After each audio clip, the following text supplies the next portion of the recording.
آنکھوں کے آگے ایک ہاتھ کر لیا تھا۔ دل کی طوفانی دھڑکنیں ہنوز مجھے اپنی کنپٹیوں پر محسوس ہو رہی تھیں۔ اس نے جلدی سے ٹارچ نیچے کی، پھر اس نے اوپر دیوار کی سمت سر اٹھا کر دیکھا تو میرا دل اچھل پڑا۔ شاید اس کمبخت کو کسی قسم کا شک ہو گیا تھا، مگر پھر دوسرے لمحے وہ خالصتاً پختون لہجے میں مجھ سے مخاطب ہو کر بولا، خواجہ کیا مسئلہ ہے؟ کیا گاڑی خراب ہو گئی ہے؟ میں نے سکون کا سانس لیا اور اپنی آواز کو بھاری بناتے ہوئے بولی، ہاں خان بابا، گاڑی میں کچھ خرابی ہو گئی ہے۔ اچھا ہوا تم آ گئے، ذرا اپنی ٹارچ دو گے؟ بڑی مہربانی ہوگی۔ میں نے اپنی اداکاری میں رنگ بھرنے کی غرض سے اس سے ٹارچ مانگی، جو اس نے سوچے سمجھے بغیر میری طرف بڑھا دی۔ میں سے ٹارچ لے کر بونٹ کے کھلے حصے کے اندر روشنی ڈال کر تاروں سے چھیڑ چھاڑ کرنے لگی، پھر سیدھے ہو کر ایک طویل خمکاری خارج کی اور ٹارچ اس کی طرف بڑھا کر بولی، بس بابا تمہاری مہربانی، میرا خیال ہے کہ اب گاڑی اسٹارٹ ہو جائے گی۔ اس نے میرے ہاتھ سے ٹارچ لے کر ایک ثانیے کے لیے پھر اوپر دیوار کی طرف دیکھا۔ میرے دل کی دھڑکنیں تیز تر ہونے لگیں، بلکہ مجھے اپنی پیشانی بھی باوجود سردی کے اور کالوس سی ہوتی محسوس ہونے لگی۔ مدھم روشنی کی وجہ سے میں اس کے چہرے کے تاثرات بھانپنے سے قاصر تھی۔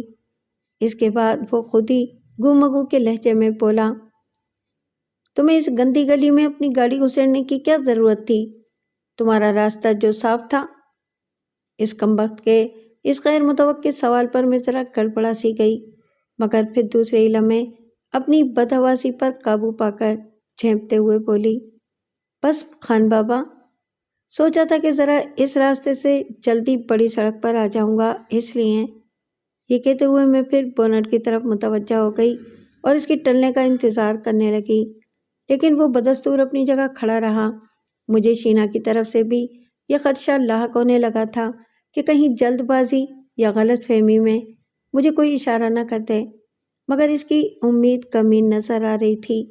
میں نے سیدھے ہو کر بونٹ کو ہلکی آواز کے ساتھ بند کیا اور کنکیوں سے چوکیدار کو دیکھتے ہوئے ڈرائیونگ سیٹ پر بیٹھی، پھر اگنیشن سوئچ میں چابی گھما کر جان بوجھ کر ادھورا سلف لگایا کہ کار اسٹارٹ نہ ہونے پائے، کیونکہ وہ تو خرابی نہیں تھی، اور اگر کار اسٹارٹ ہو جاتی تو پھر میرے وہاں موجود رہنے کا بھلا کیا جواز رہ جاتا۔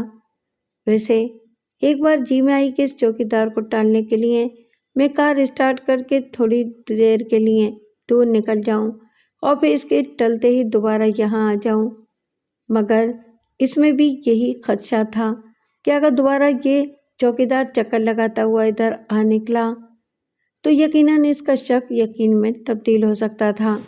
لہٰذا میں نے اپنا ارادہ ملتوی کیا اور دوبارہ کار سے اتری اور بونٹ کے حصے کی طرف جھک کر اسے اوپر اٹھا دیا اور اس پر ایک بار پھر جھک گئی۔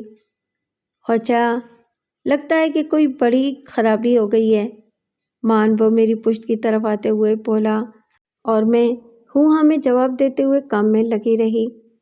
تمہارے پاس بیڑی ہوگی؟ وہ کمبخت مجھے ٹلنے والا نظر نہیں آ رہا تھا، تاہم میں نے لہجے کو بھاری بناتے ہوئے مختصراً کہا، نہیں بابا، میں سگریٹ نہیں پیتا۔ میری بات پر حیرانی سے بولا، کمال ہے، تمہارے پاس اتنی بڑی گاڑی ہے اور تم بیڑی نہیں پیتی؟ میں اس کے پیتی کہنے پر بری طرح ٹھٹکی، کہیں اس کمبخت نے مجھے لڑکی کی حیثیت سے پہچان تو نہیں لیا تھا؟ مگر پھر دوسرے ہی لمحے مجھے خود ہی اندازہ ہو گیا کہ اس نے پیتی کا جو لفظ استعمال کیا ہے وہ اس کے لہجے کی مجبوری تھی، تاہم میں نے کوئی جواب نہیں دیا اور اس کے ٹلنے کی دعائیں مانگنے لگی۔ بہر طور اس بار میری سرد مہری نے خاطر خواہ اثر دکھایا اور چوکیدار وہاں سے آگے بڑھ گیا۔ میں نے خدا کا شکر ادا کیا اور سیدھی ہو کر اسے جاتے دیکھنے لگی۔ وہ گلی کے آخری سرے پر پہنچ کر غائب ہو گیا۔ میرا دل کہہ رہا تھا کہ وہ اب دوبارہ ادھر کا رخ شاید نہ کرے۔ میری کوشش یہی تھی کہ اب میں بھی جلدی سے آنکڑا ڈال کر اندر کود جاؤں۔ بعد میں آ کر یہ چوکیدار ادھر لوٹا بھی تو یہی سمجھے گا کہ کار والا تنگ آ کر اپنی کار ادھر ہی چھوڑ کر کہیں چلا گیا ہے۔ میں نے پھرتی کے ساتھ کار کے نیچے سے رسی کا گچھا نکالا اسے شینا کی طرح ہاتھ میں تولا، پھر بڑی ہوشیاری کے ساتھ اوپر اچھال دیا۔ خوش قسمتی سے پہلی ہی کوشش میں فولادی آنکڑا آہنی بریکٹ میں جا اٹکا۔ انجانے اندیشوں کی ایک دھمک سی سنسنی کی صورت میں میرے دل میں ابھری، مگر پھر اگلے ہی لمحے میں نے اللہ سائیں کا نام لے کر چھولتی ہوئی رسی کو دونوں ہاتھوں کے ساتھ مضبوطی سے پکڑا اور اپنے دونوں پاؤں دیوار پر ٹکا دیے، اور پھر آہستہ آہستہ اوپر چڑھنے لگی، جہاں گسل کوشش کے بعد میں اوپر پہنچنے میں کامیاب ہو گئی۔ اب مسئلہ آہنی بریکٹوں اور اس پر امر بیل کی طرح منڈی ہوئی خاردار باڑ کو پار کر کے دوسری طرف کودنے کا تھا۔ میں نے ایک لمحے کے لیے مکان کے اندر نظر دوڑائی۔ نیچے چار دیواری اور بنگلے کی اصل عمارت کے درمیان میں راستہ بنا ہوا تھا۔ اندر کہیں کہیں روشنی جھلکتی نظر آ رہی تھی۔ میں نے یوں ہی نیچے اطراف میں جھانکنے کی کوشش کی، مجھے شینا کہیں نظر نہ آئی۔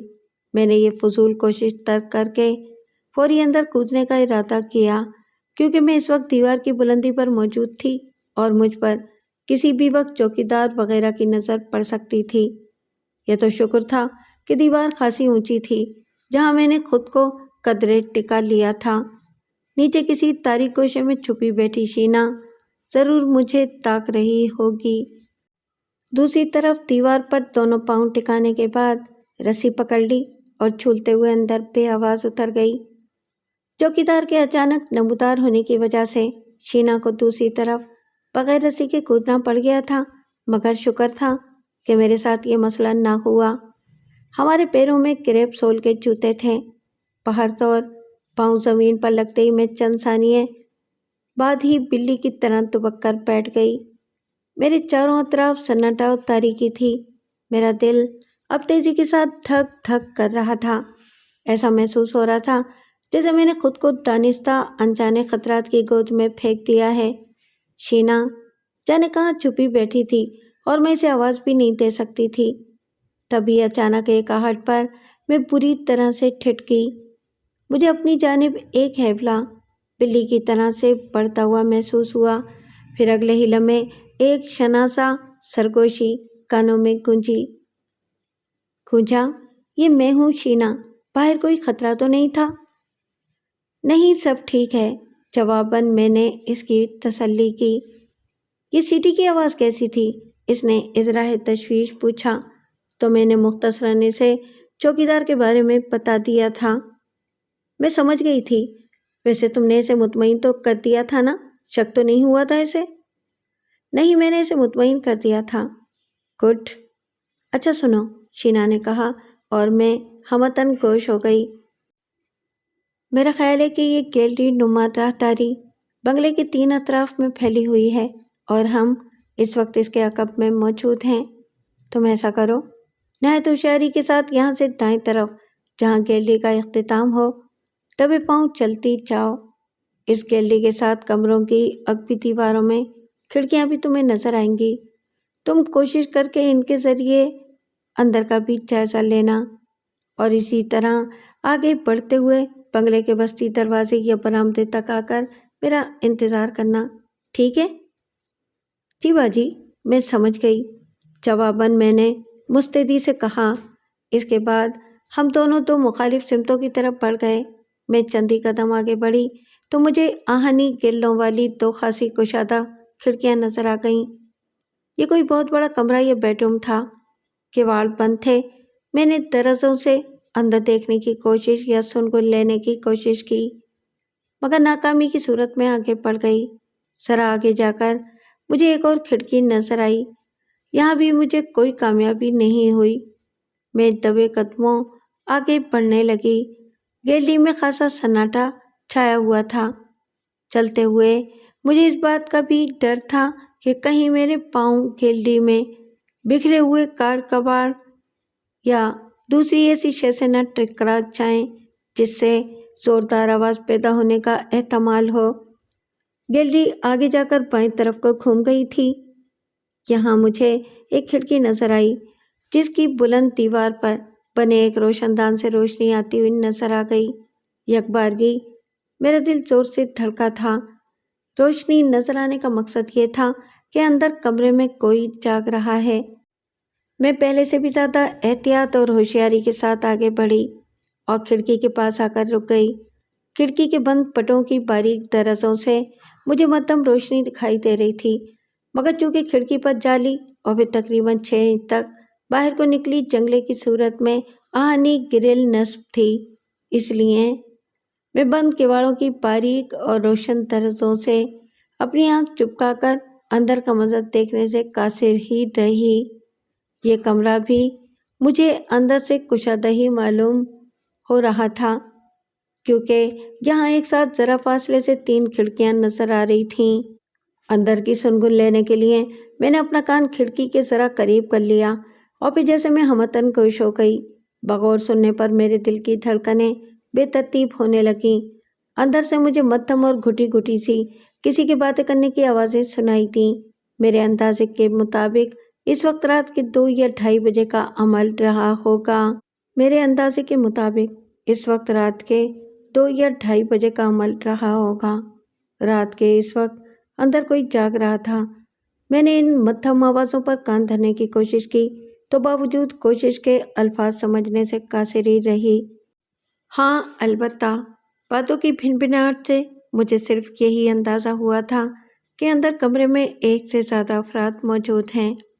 میں نے زیادہ دیر وہاں کھڑے رہنا مناسب نہ سمجھا اور شینا کی ہدایت کے مطابق آگے پیش قدمی جاری رکھی، اور پھر ذرا ہی دیر بعد میں بنگلے کے بیرونی حصے کی دیوار تک پہنچ کر رک گئی۔ اب میرے سامنے ایک مختصر سا لان تھا جس کے وسط میں بڑا سا ایک آہنی گیٹ نظر آ رہا تھا۔ یہاں خاصے وسیع احاطے میں روشنی پھیلی ہوئی تھی۔ مجھے ایک کار بھی پورچ میں کھڑی نظر آئی۔ میں نے گہری نظروں سے سامنے کا جائزہ لیا تو اچانک مجھے سامنے گیلری میں ایک سایہ لہراتا ہوا نظر آیا، جس کے خد و خال سے میں نے اسے پہچان لیا۔ وہ شینا تھی جو اب بلی کی طرح دبے پاؤں بستی دروازے کی جانب بڑھ رہی تھی۔ میں نے ایک ہاتھ سے اشارہ کیا تو اگلے ہی لمحے شینا بجلی کی سی تیزی کے ساتھ دبے پاؤں میرے قریب آ گئی۔ میں نے بالکل ہلکی سرگوشی میں اس کو مذکورہ کمرے کی کھڑکی سے آتی روشنی کے بارے میں بتایا تو ایک لمحے کے لیے اس کے چہرے پر بھی الجھن آمیز پریشانی عود کر آئی۔ بھلا اس وقت اندر کون جاگ رہا ہے؟ شینا نے خود کلامی کے انداز میں وہی سوال دہرایا جو ذرا دیر پہلے میرے ذہن میں کلبلا رہا تھا۔ یہی تو میں سوچ رہی ہوں باجی، مجھے تو اندر کوئی اور ہی چکر لگ رہا ہے، میں نے سرگوشی میں اس سے کہا، اور اندر مجھے ایک سے زیادہ افراد کی باتوں کی آواز آتی محسوس ہو رہی ہے۔ چلو میں بھی ذرا ایک نظر جائزہ لے لوں، شینا نے کہا۔ چلیں آئیں۔ یہ کہتے ہوئے میں شینا کو اپنے ساتھ لیے اس کمرے کی کھڑکی کے قریب آ گئی۔ چند ثانیے شینا بھی سنگن لینے کی کوشش کرتی رہی، مگر اسے سوائے دبی اور گھٹی گھٹی آوازوں کے کچھ اور سمجھ نہ آ سکا۔ اندر کی گفتگو سننے کی دھن نے ہمیں اس کمرے میں داخل ہونے پر اکسایا، اور بالآخر ہم دونوں نے یہ خطرناک فیصلہ کیا کہ ہمیں بہرحال اس اصرار سے پردہ اٹھانا ہی پڑے گا، کیونکہ انسپکٹر عنایتہ کے بیڈ روم تک جانے اور اسے قابو میں کرنے سے پہلے یہ ضروری تھا کہ ہم ان آوازوں کا کھوج لگائیں۔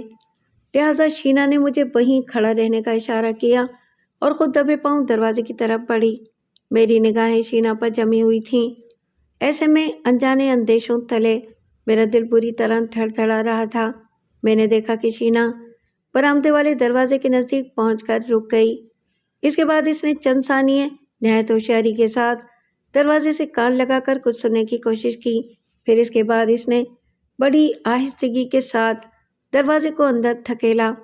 پھر میں یہ دیکھ کر اپنی حیرت پر قابو نہ پا سکی کہ دروازہ غیر متوقع طور پر اندر کی طرف کھلتا چلا گیا۔ ٹھیک اسی وقت شینا نے مجھے بھی اپنے عقب میں آنے کا اشارہ کیا اور میں دھڑکتے دل کے ساتھ آگے بڑھ گئی۔ نہ جانے کیوں مجھے کچھ ایسا محسوس ہو رہا تھا جیسے دال میں کچھ کالا ہے۔ شینا مجھے اشارہ کر کے خود باحتیاط دروازہ کھول کر اندر داخل ہو چکی تھی۔ میں نے بھی بصورت دروازے کی جانب پیش قدمی کی اور قریب پہنچ کر اندر داخل ہو گئی۔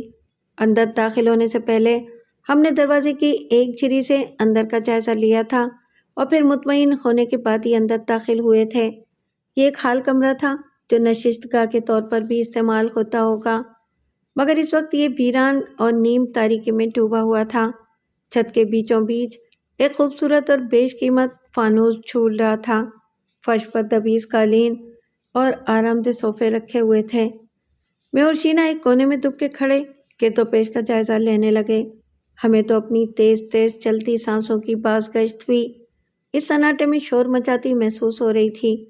پھر اچانک ہی میری نگاہ نشست گاہ سے ملک ایک دوسرے کمرے کے بند دروازے کی نچلی طرز پر پڑی، جہاں سے یہ مدھم روشنی آتی ہوئی صاف دکھائی دے رہی تھی۔ شینا نے بھی یہ کمرہ دیکھ لیا تھا۔ غالباً یہی وہ دروازہ تھا جس کے بارے میں ہمارا خیال تھا کہ اندر ایک سے زائد افراد موجود ہیں۔ کنجا، تم ادھر ہی رکو، میں ذرا آگے جا کر دیکھتی ہوں، شینا نے سرگوشی میں مجھ سے کہا۔ کیا آپ اندر؟ عجیب طرح کی خوف آمیز گھبراہٹ سے میں اپنا جملہ پورا نہ کر سکی۔ شینا نے مجھے حوصلہ دیتے ہوئے مدھم سرگوشی میں کہا، حوصلہ رکھو کنجا، یہ تمہیں کیا ہو رہا ہے؟ میں اتنی بے وقوف نہیں ہوں کہ یوں ہی منہ اٹھائے دروازہ کھول کر اندر داخل ہو جاؤں گی۔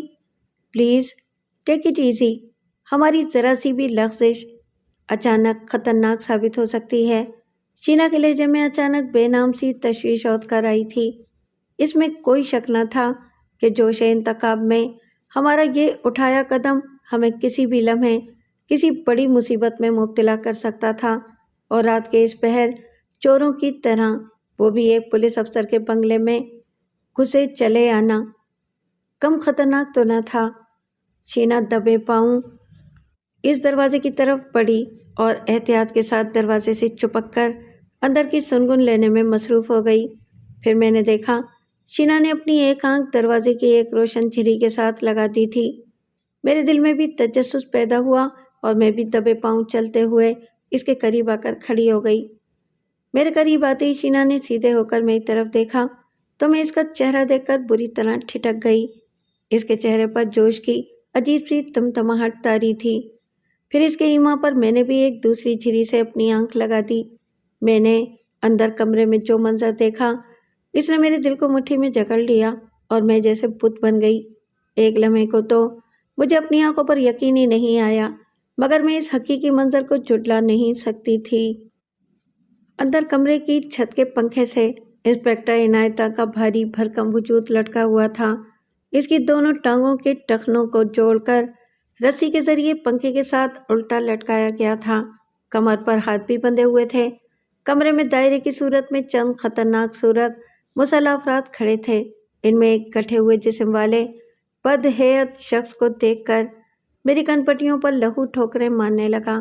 وہ بدہیئت شخص بھورل خان تھا، جس کے خونخوار اور سیاہ رو چہرے پر خوفناک تاثرات رقصاں تھے۔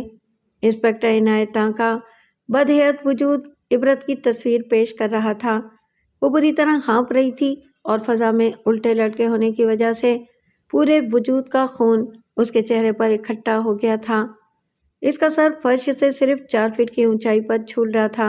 اس کے چہرے پر خراشوں کے نشانات بھی نظر آ رہے تھے۔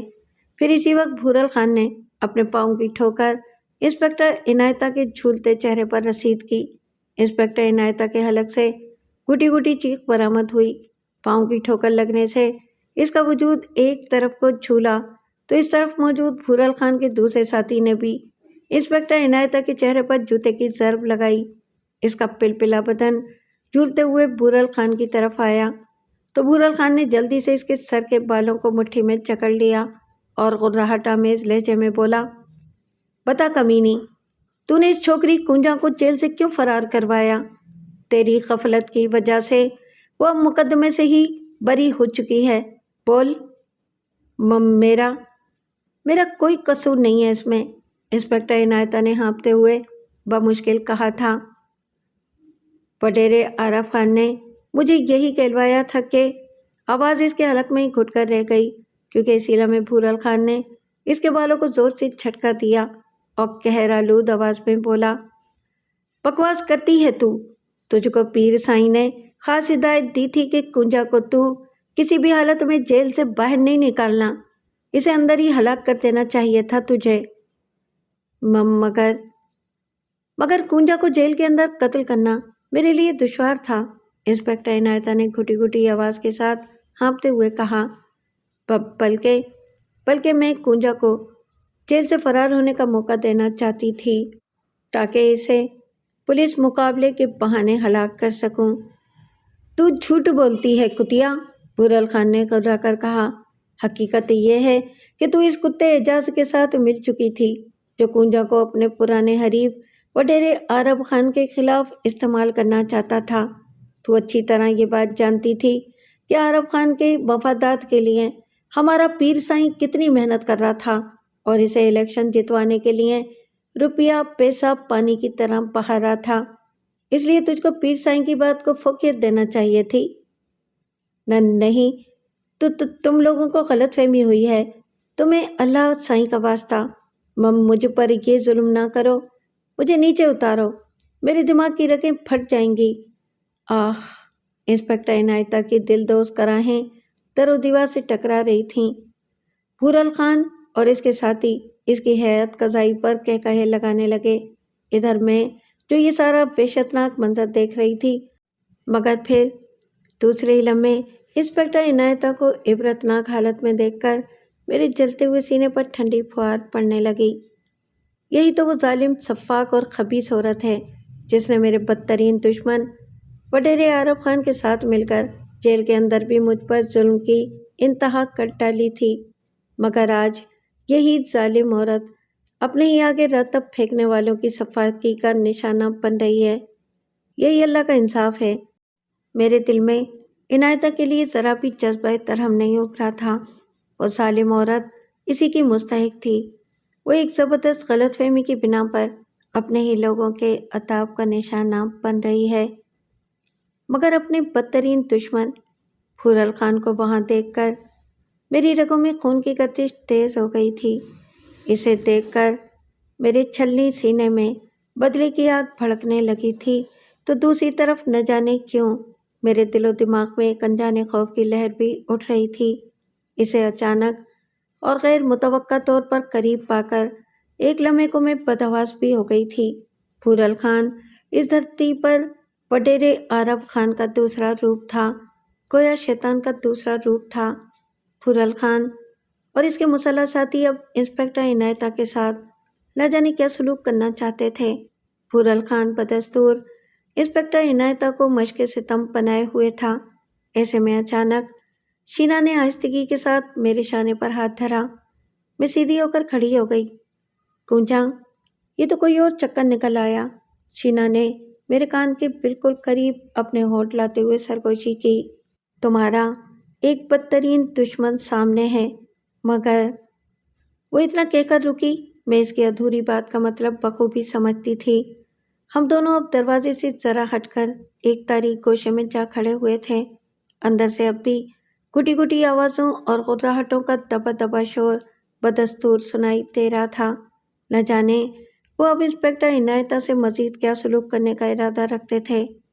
کونجا، کیا کہتی ہو؟ ہمارا کام تو اللہ نے ایک دوسرے شیطان کے ہاتھ مکمل کرا ہی دیا ہے، کیا واپس چلیں؟ شینا نے ہلکی سرگوشی میں مجھ سے رائے چاہی، مگر میں اپنے دشمن بھورل خان کو یہاں دیکھ کر ابھی جانا نہیں چاہتی تھی۔ اگر اس کی جگہ وڈیرے عرب خان یا اس کے سیاسی گرو کھنٹال پیر برکت علی شاہ کا کوئی کارندہ ہوتا تو اور بات تھی، مگر پھر بھی میرے دل میں یہ حسرت ہی رہ گئی تھی کہ انسپکٹر عنایتا کا عبرتناک انجام میرے ہاتھوں ہوتا۔ بہرطور میں نے جواباً شینا سے کہا، شینا باجی، یہاں تو میرا انسپکٹر عنایتا سے بھی بڑا دشمن بھورل خان سے سامنا ہو گیا ہے، اس کا کیا کریں؟ میری بات پر شینا چند ثانیے پرسوچ خاموشی میں مستغرق رہنے کے بعد بولی، میرا خیال ہے کہ یہ موقع بھورل خان سے نمٹنے کا نہیں ہے۔ مجھے لگتا ہے کہ بھورل خان کو یہاں اس لیے بھیجا گیا ہے کہ انسپکٹر عنایتا کو اس کے جرم کی پاداش میں ختم ہی کر دیا جائے۔ مجھے شینا کی اس بات سے اتفاق نہ تھا۔ حالات اگرچہ اچانک ہی غیر متوقع صورت اختیار کر چکے تھے، مگر میرا ذہن پوری طرح بیدار تھا، لہٰذا میں شینا کی بات کو رد کرتے ہوئے بولی، میرا خیال ہے کہ ایسا نہیں ہے باجی۔ اگر بھورل خان کو انسپکٹر عنایتوں کو قتل کرنا ہی مقصود ہوتا تو وہ اب تک اپنا وقت ضائع نہیں کر رہا ہوتا۔ وہ اس پر تشدد کر کے اپنی کوئی بات منوانا چاہتا ہوگا۔ ہمیں یہ ساری کارروائی دیکھنی چاہیے۔ میری بات شینا کے دل کو لگی تھی۔ ہم مزید سنگن لینے کے لیے کمرے کے دروازے کی طرف بڑھے اور پھر جیسے ہی دروازے کے قریب پہنچے تو اچانک دروازہ کھلا۔ میں اور شینا بت بنے جہاں کے تہاں کھڑے رہ گئے۔ سامنے بھورل خان کا کوئی مسلح خواری موجود تھا جو یقیناً اپنے کسی کام کی وجہ سے باہر آنا چاہ رہا ہوگا، مگر اپنے سامنے مجھے اور شینا کو دیکھ کر وہ بھی ایک لمحے کو ہکا بکا کھڑا رہ گیا۔ دوسرے ہی لمحے اس نے سنبھل کر اپنے ہاتھ میں پکڑی ہوئی چھوٹے ساخت کی جدید گن کا رخ ہماری طرف کر دیا اور غرا کر بولا، خبردار، اپنے ہاتھ اوپر اٹھا دو۔ اس کی تہدیدی آواز کوڑے کی طرح ہماری سماعتوں پر پڑی۔ بے اختیار میں نے اور شینا نے اپنے دونوں ہاتھ سر سے اونچے کر دیے۔ اس شخص کی گرجدار آواز کمرے میں موجود بھورل خان اور اس کے دوسرے ساتھیوں نے بھی سن لی تھی، کیونکہ اگلے ہی لمحے اندر سے بھورل خان کی حیرت میں ڈوبی ہوئی آواز ابھری، کون ہے باہر؟ اس سے پہلے کہ بھورل خان کا یہ ساتھی اسے ہمارے بارے میں کچھ بتاتا، اچانک شینا کی دہانی ٹانگ بجلی کی صورت کے ساتھ حرکت میں آئی اور وہ شخص اوق کی آواز کے ساتھ چند قدم پیچھے کی طرف لڑکھڑا گیا۔ شینا کی لات اس کے گن والے ہاتھ پر پڑی تھی، نتیجتاً گن اس شخص کے ہاتھوں سے نکل گئی۔ بھاگو کنجا! اسی لمحے شینا نے چلا کر کہا اور پھر ہم دونوں ہی بیک وقت پلٹ کر بھاگے۔ افراتفری اور بدحواسی کے عالم میں مجھے ٹھوکر لگی۔ بے اختیار میرے منہ سے چیخ نکلی اور میں منہ کے بل قالین بچھے فرش پر گر پڑی۔ ٹھیک اسی وقت عقب سے کئی گھرراہٹیں ابھریں۔ شکر تھا کہ کسی نے فائرنگ نہیں کی تھی۔ ادھر شینا طوفانی رفتار کے ساتھ کمرے کا دروازہ کھول کر باہر نکل چکی تھی۔ میں نے بھی گرتے ہی اٹھنے کی کوشش کی تو ایک ساتھ کئی افراد مجھ پر پل پڑے اور کچھ شینا کو پکڑنے کے لیے دوڑے۔ مجھے چند تنومند بدماشوں نے مضبوطی سے جکڑ لیا۔ میرے حلق سے گھٹی گھٹی کراہیں خارج ہو کر رہ گئیں۔ میں بری طرح کانپنے لگی۔ میرا دل خزاں رسیدہ پتے کی طرح کانپ رہا تھا۔